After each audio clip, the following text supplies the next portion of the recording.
اس میں اس کو نان کمپاؤنڈیبل کر دیا جائے اور جو اسٹیٹ ہے وہ اس میں خود مدعی بنے، تاکہ اس کے وارثان اس کو کمپاؤنڈ نہ کر سکے، کیونکہ یہ سوسائٹی کے خلاف ایک جرم ہے، یہ اس انڈیویجول کے خلاف جرم نہیں ہے۔ تو جو وہ جرائم جو سوسائٹیز کے خلاف ہیں، اسلام کی آڑ لی جاتی ہے ان باتوں میں، جو اسٹیٹ کے خلاف جرم ہے، جو سوسائٹی کے خلاف جرم ہے، وہاں یہ کمپاؤنڈیبل نہیں ہے۔ اسلام میں جہاں کمپاؤنڈیبل اوفینس بنایا گیا وہ ہے وہاں جہاں پرسن ٹو پرسن ہے، جہاں ایک بندے کو مرڈر کیا جاتا ہے، اس کی بیوی، خامند، ماں باپ، ان کے خلاف جرم ہے۔ جب یہ آنر کلنگ ہے جس میں سارے لوگ مشورہ ہوتے ہیں، جو سارے جو فیمیل یا مضبوط لوگ ہوتے ہیں مشورہ ہوتے ہیں، اس کو نان کمپاؤنڈیبل کر دیا جانا چاہیے، اور اس کو سرکمسٹانشل ایویڈنس پہ اس کی انویسٹیگیشن کر کے گورنمنٹ یا پولیس اس کو یا اسٹیٹ اس کو کیس لے کے جائے اور وہی اس کی کمپلینٹ ہو، تاکہ کل کو کوئی گواہ بیٹھ کر جو کہتے ہیں بیٹھ گیا ہمارے ادھر ریزائن کر جاتا، تو ہمارے عرف عام میں کہتے ہیں گواہ بیٹھ گیا، ایسی صورت میں اس کی ایکویٹل نہ ہو جائے۔ آپ نے دیکھا ہوگا کہ 99.99% آنر کلنگ کے کیس جو الٹیمیٹلی ایکوٹ ہو جاتے ہیں، اور اس سے لوگوں کو حوصلہ ملتا ہے اور اس میں بڑھاوا بڑھتا ہے۔ خامد پر یہ کنڈیشن لاگو تھی کہ وہ اپنی بیوی پر ہاتھ نہیں اٹھا سکتا، اس کو جسمانی تشدد کا نشانہ نہیں بنا سکتا۔ یہ ہمارا لا آف لینڈ ہے کہ کوئی انسان چاہے وہ خامند کے رشتے سے ہو، باپ سے ہو، وہ کسی کو تشدد کا نشانہ نہیں بنا سکتا۔ جیسے میں نے یہ بھی ڈومیسٹک وائلنس میں آتا ہے، ہمارے یہاں موسٹلی خامند یہ وائلنس کرتے ہیں ہمارے معاشرے میں، قانون موجود ہے لیکن اس پہ انفارچونیٹلی عمل نہیں ہوتا، یہ رپورٹ نہیں ہوتے، یہ کیسز رپورٹ نہیں ہو سکتے۔ وہی جو میں نے پہلے عرض کی کہ لوگوں ان لڑکیوں کی، ان فیمیلز کی اسیس نہیں ہے گورنمنٹ اتھارٹی میں، وہ وہاں پہ یہ رپورٹ نہیں کرتی، جہالت ہے، اور اس کے علاوہ اس کو فیملی آنر کے خلاف سمجھا جاتا ہے، اس لیے یہ کیسز موسٹلی رپورٹ نہیں ہوتے، اور اس میں ایویڈنس کی بھی کمی ہوتی ہے۔ میڈیکل ایویڈنس تو شاید بعد میں آ جائے، باقی گواہ نہیں ملتے، اور یہ کیس بھی اپنے منطقی انجام کو نہیں پہنچتے۔ اس کے لیے بھی جو قانون بنانے چاہیے وہ کئی اس میں تجاویز ہو سکتی ہیں۔ خواتین کے لیے علیحدہ پولیس اسٹیشن ہو، جہاں پہ جو پولیس اسٹیشن کو اپروچ کرنے میں جو ہراسمنٹ یا مسئلہ ہے وہ بھی نہ ہو۔ اب تک پنجاب میں صرف ایک خواتین کے لیے اسٹیشن ہے، لیڈیز پولیس اسٹیشن، وہ لاہور میں ہے، اس کی جورسڈکشن پورا لاہور ہے۔ اس کے علاوہ کہیں بھی خواتین کے لیے علیحدہ پولیس اسٹیشن نہیں ہے جہاں خواتین اپنے خلاف کیے گئے جرم کو رپورٹ کر سکے، اور وہاں پہ آفیسر بھی خاتون ہی ہو۔ اور وہ بڑا اچھا چل رہا ہے جو لاہور میں ہے، لیکن وہ لاہور کی حد تک محدود ہے۔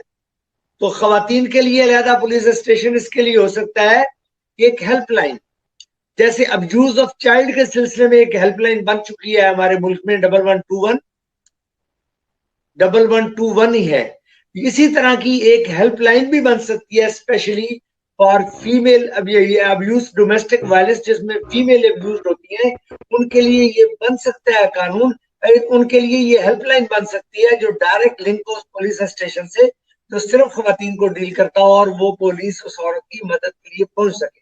5 پہ کمپلینٹ اتنی ہی درج ہوتی ہے کہ یہاں یہ واقعہ ہوا ہے اور پولیس آتی ہے، وہ پولیس بھی روٹین کی وہی پولیس ہے جو ہمارے جنرل پولیس اسٹیشن کے لیے ہے۔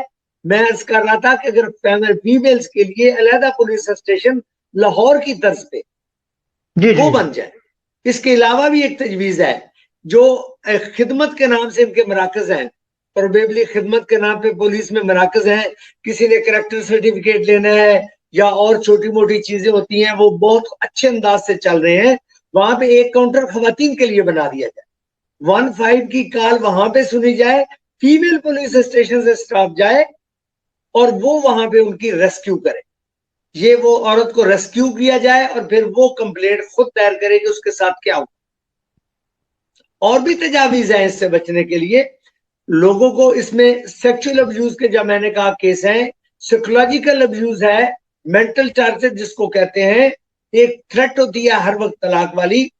ایک یہ بھی قانون لازم کرنا چاہیے، نکاح نامے میں جو شرائط رکھی گئی ہیں ان شرائط کو معاشرے میں اویئرنیس دی جائے تھرو ریلیجس لیڈر ہو سکتی ہے, تھرو اسکول ٹیچرز ہو سکتی ہے, کہ وہ جو شرائط رکھی گئی ہیں وہ کالم تمام فل کیے جائیں اور وہ شرائط طے کی جائے. سر یہ وومن اویئرنیس کس کے ذمہ ہے؟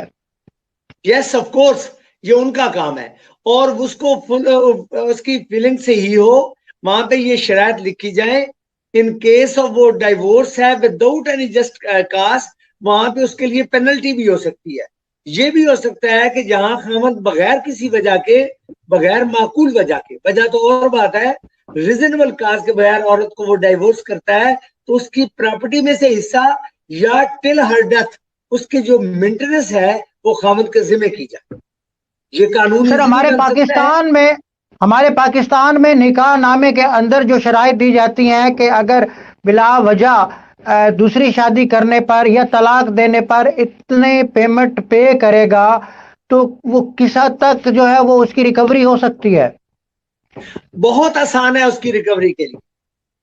فیملی سوٹ جتنے بھی ہیں ان سب کو ایک سوٹ میں ضم کر دیا گیا ہے, اور یہ ایک قسم کا سمری ٹرائل ہی قانون میں ہے جس میں ایویڈنس آن ایفیڈیوٹ اور اسٹیٹمنٹ آف پارٹیز بھی چل سکتی ہے. یہ ڈاکومنٹری ایویڈنس ہے جو نکاح نامے میں شرط دی ہے. اس میں ایک اضافہ ہو جائے کہ اس کی جو پیمنٹ کی گئی ہے یہ بھی ان رائٹنگ ہی ہو, یہ بھی ان رائٹنگ ہو, یا یہ تھرو بینک ٹرانزیکشن ہو کہ ایسے خامد نہ کہہ دے میں نے تو پیسے دے دیے تھے. یہ بھی تھرو بینک ٹرانزیکشن ہو یا ریکارڈ کے تحت ہو کہ یہ ان کو پیمنٹ مل چکی ہے. وہاں پہ بھی یہ شرط دی جا سکتی ہے کہ ایسی صورت میں اتنے پیسے, یا میری تجویز میں تو اس کی موت تک کی اس کی مینٹیننس اس کے خاوند کو دینی چاہیے. سر سپریم کورٹ آف پاکستان نے لاسٹ 2 ایئرز ایک قانون نافذ بنایا تھا کہ خاوند کو دوسری شادی کرنے کے لیے جب تک پہلی بیوی اجازت نہیں دیتی اس کو سزا دی جا سکتی ہے. میں عرض کروں سپریم کورٹ نے اس قانون کی تشریح کی تھی.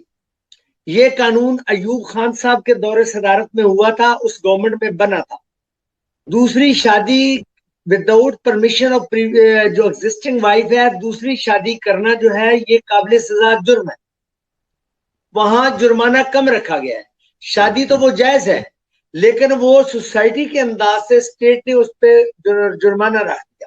سزا 1 مہینہ ہے, تھوڑا سا جرمانہ ہے.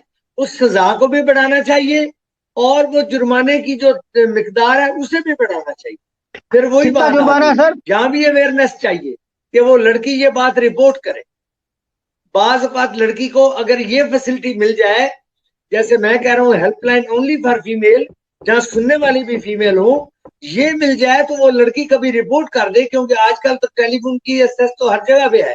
وہ لڑکی رپورٹ کر جائے اور وہ شادی جو ہے اس ہونے سے پہلے ہی, بعض اوقات جب کوئی اتھارٹی اس میں مداخلت کرے تو شاید وہ نہ ہو سکے, اور کرنا چاہتا ہے تو کرے, لیکن اس کے لیے وہ سزا کے لیے تیار ہو. 1 مہینہ نہیں, وہ سزا زیادہ ہونی چاہیے, ایٹ لیسٹ 6 منتھ. اور جرمانے کی سزا جو ہے وہ آج کے زمانے کے مطابق معقول ہونی چاہیے. جرمانہ جو ہے وہ کم از کم 1 تولہ سونے کے برابر کر دے, کم از کم. اور وہ جرمانہ جو ہے وہ پے ہو اس فیمیل کو, وہ اس کو پے ہو. اس انداز سے یہ وہ سٹیپس ہیں جو سٹیٹ لے کر ان چیزوں کو روک سکتی ہے. شادی تو وہ کر سکتا ہے لیکن یہ ایک پینلٹی ہے, اس میں کوئی غیر اسلامی بات نہیں ہوگی. شادی جو ہے وہ لیگل ہوگی لیکن یہ پینلٹی اس کے عوض میں as a cost, as a جرمانہ, ایز اے کمپنسیشن, جو بھی اس کو نام دیا جائے وہ پہلی وائف کو اس کو دینا پڑے گا. پرمیشن لے, اس کو راضی کر لے. سر بیوی سم ایشوز کے تحت خاوند کے ساتھ جو ہے وہ ایک گھر میں نہیں رہ سکتی ہے, تو بچے جو ہیں وہ اس کے خواہ بچیاں ہیں یا لڑکے ہیں تو وہ کتنا عرصہ تک اس کے ایز اے گارڈین رہے گی؟ میں جو ماں کا حق ہے بچوں پر, وہ بیٹے پر حق تو ہے 7 سال کا, اور لڑکی پر ہے اس کی پیوبرٹی تک, جب تک وہ بالغ نہیں ہوتی. لیکن یہ بھی کورٹ کی ڈسکریشن ہے ہمارے قانون میں کہ وہ دیکھتی ہے کہ نابالغ کی ویلفیئر کہاں پہ ہے. اس میں کئی باتیں آ سکتی ہیں. عورت دوسری شادی کر لیتی ہے تو اسٹیپ فادر کے گھر میں اس کی ویلفیئر نہیں رہتی. یہ قانون اس پہ موجود ہے. جو قانون موجود نہیں ہے وہ یہ نہیں ہے، وہ قانون یہ نہیں ہے کہ جب وہ ایسے علیحدہ اختلافات میں رہتے ہیں تو ان کی ریزیڈنس کون پرووائڈ کرے گا.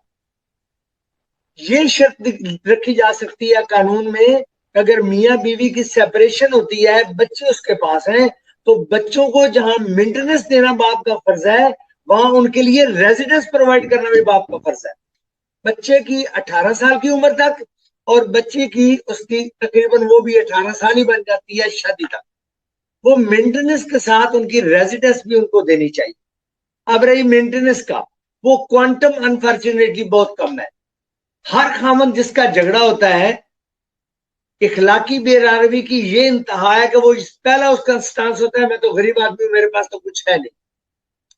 تو شادی کا کنٹریکٹ کرنے کے لیے ضروری ہے کہ اس میں یہ معاشی اہلیت موجود ہے کہ وہ اپنے بیوی کو علیحدہ مکان، علیحدہ کھانا پینا، کپڑے، اس کی مینٹیننس کر سکتا ہے، اور وہ جو بچے پیدا کرتا ہے ان بچوں کی مینٹیننس بھی وہ کر سکتا ہے. جوائنٹ فیملی سسٹم میں رہتے ہوئے بھی فیمیل کا یہ رائٹ ہے کہ اس کو ایک سیپریٹ حصہ مکان کا ملے. اسلام میں بھی یہ حکم ہے اور ہمارے قانون میں بھی یہ حکم ہے، اور اس کے ساتھ قانون بھی یہی ہے، اور وہاں اس کو کھانا پینا یہ وہ ہر چیز اپنے مطابق ملے.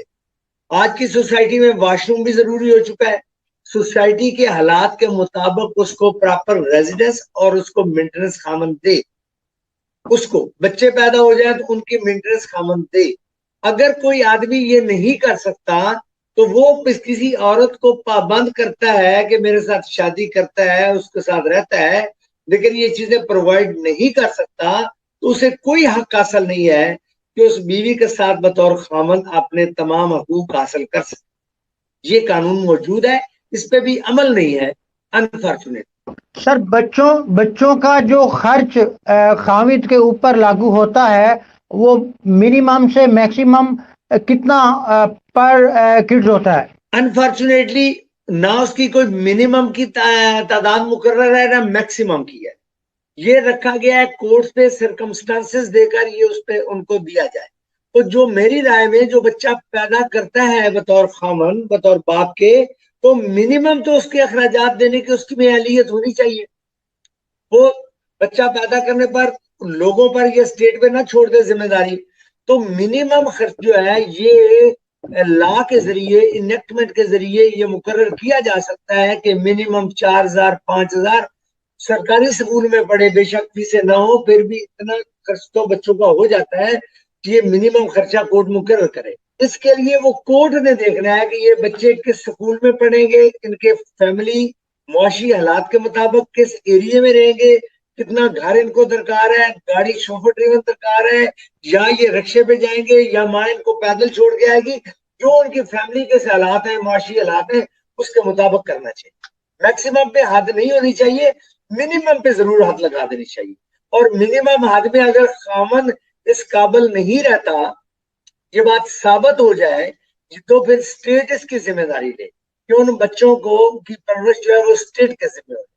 بیت المال بھی کام کر رہا ہے، اس میں این جی اوز بھی کام کر گئے. این جی اوز میں شاید یہ جو سیپریٹ لیونگ میں ہے وہاں وہ نہیں کہتی، وہ اگر میل فوت ہو جاتا ہے باپ اور ماں کے ساتھ بچے رہتے ہیں تو وہ بھی ان کو مینٹیننس دیتے ہیں اور ان کی ہیلپ کرتے ہیں. تو اس میں یہ قانون ضرور ہونا چاہیے کہ منیمم اتنا ہے. اگر بندہ کسی وجہ سے وہ نہیں دے سکتا، اپاہج ہو گیا ہے، کوئی چیز نہیں ہے، غربت حدود سے زیادہ ہے، وہ اسی صورت میں، یا وہ کیا کہتے ہیں اس کو انہوں نے دیوالیہ ہو چکا ہے، تو پھر اسٹیٹ ان بچوں کو دے. سر بہت شکریہ آپ کا، آپ نے کافی جانکاری ہمیں دی، لیکن میں یہ چاہوں گا کہ ہم انشاءاللہ نیکسٹ پروگرام میں جو بچیوں پر تیزاب پھینکا جاتا ہے اور خاص طور پر جو سوشل وائلنس ہے، ہم اس کے اوپر بات کریں، سوشل وائلیشن کے اوپر بات کریں. سوشل وائلیشن بہت زیادہ ہے ہمارے معاشرے میں، ہم قانون کی دھجیاں اڑا رہے ہیں. اس حوالے سے بھی میں یہ چاہوں گا کہ نیکسٹ ٹائم آپ ہمارے ساتھ ایک پروگرام میں اس طرح کی اویئرنیس نیشن کو دیں. تو سر میں یہ بھی آپ سے جاننا چاہتا ہوں کہ آپ چونکہ سیف سینٹر فین روڈ پر آپ کا چیمبر ہے، تو اس بارے میں آپ کی ٹائمنگ کیا ہے اور کیا کنڈیشن ہے؟ کوئی سائل آپ سے آ کر اگر مشورہ لینا چاہے تو ہمارے اس سوشل میڈیا چینل کے توسط سے آپ ہمارے نیشن کو کیا پیغام دینا چاہیں گے؟ آصف بھائی، وہ لوگ جو افورڈ نہیں کر سکتے، ہماری سروسز ان کے لیے حاضر ہے. ہم ادروائز بھی یہ کام کرتے ہیں. سوشل سیکٹر میں بھی میں یہ کام کر رہا ہوں. میں نے ریٹائرمنٹ کے بعد ایک فاؤنڈیشن بھی بنائی ہے، اس کا چیئر پرسن میں ہی ہوں. وہ ادروائز بھی سوشل ورک کے لیے ہے. لیگل سائڈ پہ ہمارا چیمبر ہے، ہمارے ساتھی کافی ہیں. تو میری کوئی بیٹی بہن جس کا یہ مسئلہ ہو، آلویز ویلکم. جینون ہو، وہ بھی ایکسپلائٹ نہ تھینک یو. کریں، کیونکہ ہم بھی ایک پروفیشن کے ساتھ کام کرنے کے لیے بیٹھے ہیں. جینون ہو. میں آپ کی وساطت سے آپ سے ریکویسٹ کرتا ہوں کہ یہ میں سمجھوں گا کہ ہماری بھی مدد ہوگی کہ ہم کسی کے کام آ سکے. ہمارا چیمبر حاضر ہے اس کے حقوق کے تحفظ کے لیے، جہاں تک ہو سکے عدالتی کاموں کی حد تک. فرینکلی اسپیکنگ، عدالتوں سے جی باہر سر. نہیں، ہمارا کام نہیں ہے بطور وکیل. عدالت میں جہاں اسے معاونت چاہیے ہو، جو اس لیول تک غریبوں افورڈ نہ کر سے، ہم فری بھی کرنے کو تیار ہیں. All are welcome. آپ کا چیمبر، جی سر، آپ کا چیمبر آفس ہائی کورٹ کے opposite safe centre fan road پر جی فین روڈ واقع پہ ہے. ہے. سیف سینٹر مشہور جگہ ہے. وہاں پہ یس سر. 3rd فلور پہ آفس نمبر 13 ہے. سب لوگ جانتے ہیں. Always welcome. جس وقت بھی آپ کو کوئی ایسا سائل ملے، پلیز ضرور ریفر کیجئے. انشاءاللہ جہاں تک ہو سکا اس کی خدمت کریں. سر، آپ کا قیمتی وقت دینے کے لیے ہم مشکور ہیں. ہماری آواز میڈیا گروپ کی ساری ٹیم آپ کا مشکور ہے، شکریہ ادا کرتے ہیں. آپ نے ہمیں قیمتی وقت دیا. تب تک کے لیے انشاءاللہ نیکسٹ پھر سے پروگرام میں ہم آپ کو زحمت دیں گے. اجازت چاہتے ہیں. اللہ نگہبان.